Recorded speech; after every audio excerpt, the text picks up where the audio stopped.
کیا آپ نے کبھی سوچا ہے آج کا مصروف کراچی ماضی میں کیسا دکھائی دیتا تھا؟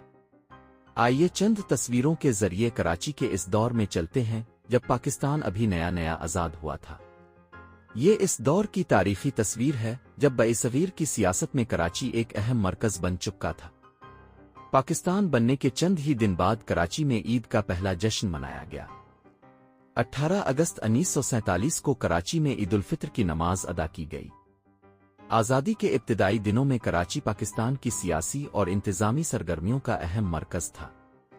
پرانے کراچی کی یہ عمارتیں آج بھی ہمیں شہر کے اس شاندار تعمیراتی ورثے کی یاد دلاتی ہیں۔ اس وقت شہر کی سڑکوں پر گاڑیوں کے ساتھ گھوڑا گاڑیاں اور تانگے بھی عام نظر آتے تھے۔ یہ کراچی کی پرانی شہری زندگی کی ایک جھلک ہے، بازار، عمارتیں، ٹرام اور لوگوں کی مصروف زندگی۔ ماضی کا کراچی اپنی تاریخی عمارتوں اور کشادہ سڑکوں کی وجہ سے ایک منفرد شناخت رکھتا تھا۔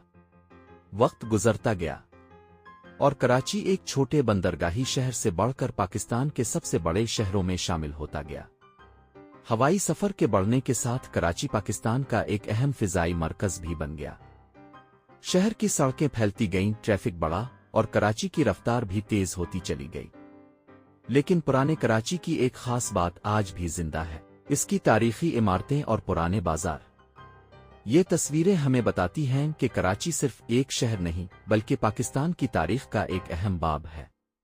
وہ کراچی جہاں کبھی تانگے اور سائیکلیں عام تھیں، آج ایک جدید اور مصروف شہر بن چکا ہے۔ مگر شہر کی اصل خوبصورتی صرف اس کی نئی عمارتوں میں نہیں، اس کے ماضی میں بھی چھپی ہوئی ہے۔